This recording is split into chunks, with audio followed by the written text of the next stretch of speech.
This Honda generator set for a while, not being used with fuel in it, so the carburetor may be gummed up. A lot of these things set for months in between use, and so we're going to go through the fuel system here and pull the carburetor off and see what's going on with it. We're going to pull this carburetor off here and see what's going on.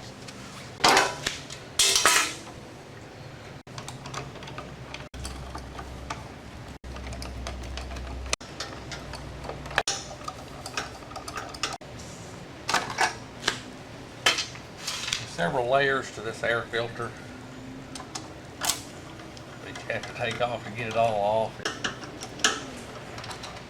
off. You got one little nut back here on the back that needs to come off. There's a little rod that goes down into the choke shaft. You just have to be careful. You can leave that hose there if you want to and just slide it off. You can just leave that hooked up and set it over to the side. I'm going to pull this line off going to the carburetor and make sure I got plenty of fuel getting to the carburetor. That's about what you're looking for. You're looking for a pretty good flow of fuel coming down through there. If it's just dripping, then I'll stop and check my valve so that we know that's not a problem. I'm going to turn it off.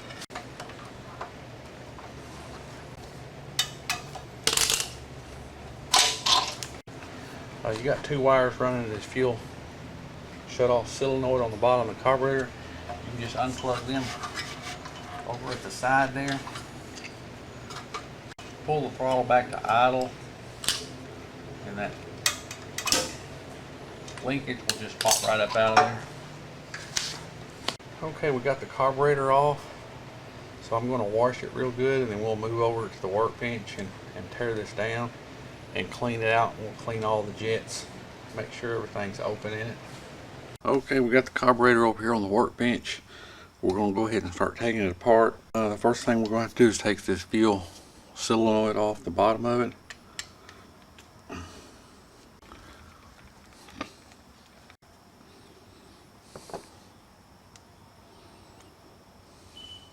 Sometimes these things are stuck. This one feels pretty loose, but we'll test it on a battery here in just a second and see if it's working. There's a little O-ring there that we're going to take out and get out of our way.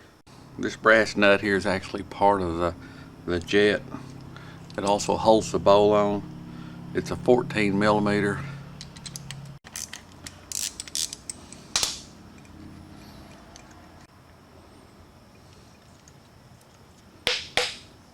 You can see it's pretty dirty there.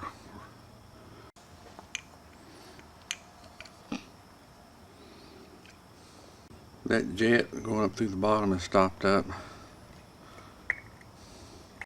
Well, the high-speed jet's right in the middle. It goes right up through the middle. We want to make sure that's real clean. Also, we have a low-speed circuit over here on the side that comes up through a jet right here. We also want to clean that. To get this one out, we have to take the idle adjustment screw out. That controls the idle speed, which once you get that idle adjustment screw out, you can just pull up on these little pieces here.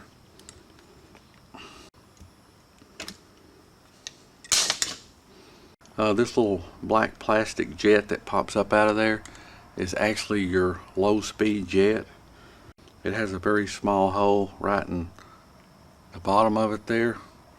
You'll have to make sure that this little hole is clean right in the bottom of this thing. That's very critical.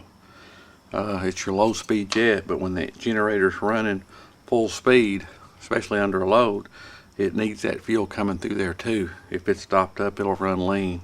A lot of times it'll surge up and down when these low speed jets get stopped up.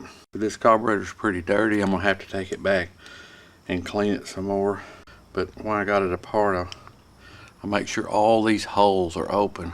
The main high-speed jet's right in the center.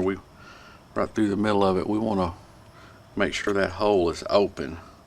Okay, we've got our carburetor cleaned up, our pieces cleaned. All the plastic parts, you have to be careful. Use something mild. Don't use anything strong, it'll damage the plastic. But like the bowl and the jet, you can soak it in Chem Dip, Berryman's Chem Dip, for a few minutes. And we got our new O-rings here ready to go. So we'll start putting this back together here. This is nice and clean. Drop the float back down in there where it goes. Floating the needle in the pan. I use a little pressure tester to hook it up here to check my needle and see if it's holding.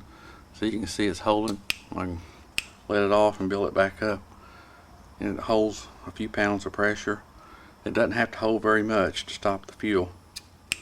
Putting our new bowl gasket on, making sure it sets down in there good. Make sure your bowl gasket's on good. Drop your bowl on.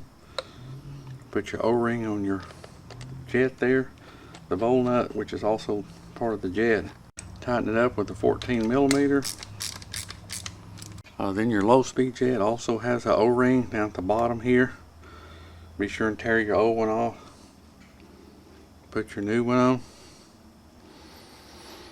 on. Something else I like to do to these plastic jets that don't seal very well is I put a little piece of Teflon tape around the top. It helps the jet seal where it won't pull any air through there. Now put a little WD-40 on the jet and down in the hole so it'll go down in there easy. You can kind of walk it back and forth and push it down in there. And then this little plastic piece that's on top right there. Some of the smaller generators don't use that, but on the bigger generators they have that little extra piece that goes in there. And then your low speed adjustment screw holds that in there. Once that screw goes in there and touches that throttle shaft, I usually about 3 full turns is usually where the factory sets it. Okay, so this carburetor's almost ready to go back on there. We just need to put our solenoid in the bottom, but I want to show you how to test that solenoid before we put it in there. This solenoid is basically just a electric magnet that whenever you kill the generator, it pushes this pan forward. It shoves it forward up into the jet to shut the flow of fuel off. So this solenoid will not keep your generator from starting if it's bad. What it does is when you turn your key off, it shuts the fuel off going into the throat of the carburetor. It doesn't shut the fuel off going into the bowl, it shuts the fuel off going into the jet. To test this solenoid, we're just going to hook it to a 12-volt battery. It's not polarity sensitive, so you can hook either way, positive or ground, it doesn't matter.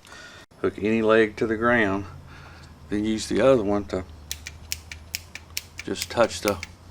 You can see that this solenoid is working just fine. Not only can you hear it click, but you can see it moving. So I always like to test these solenoids when I have them off. Don't forget your little O-ring that goes right there. Set your solenoid on there.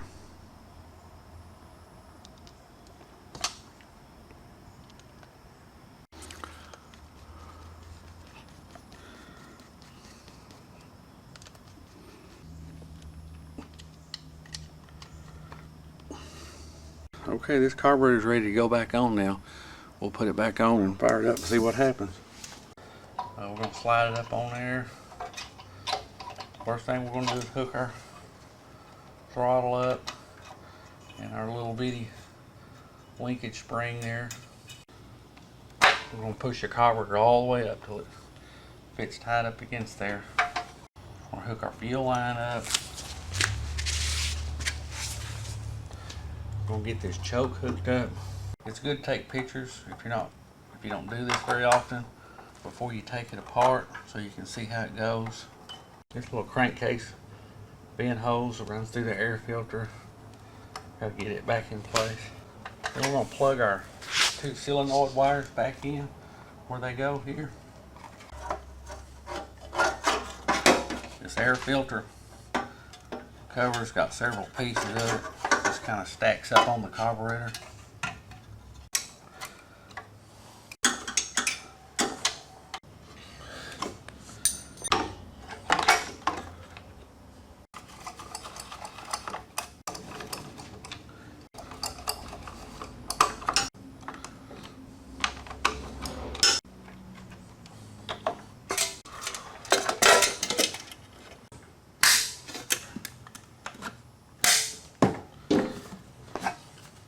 Okay, now that we got everything hooked up, we can try it and see if it'll start. I got a little grinder here hooked up to it so I can test it. So we're going to turn our switch on, pull our choke out.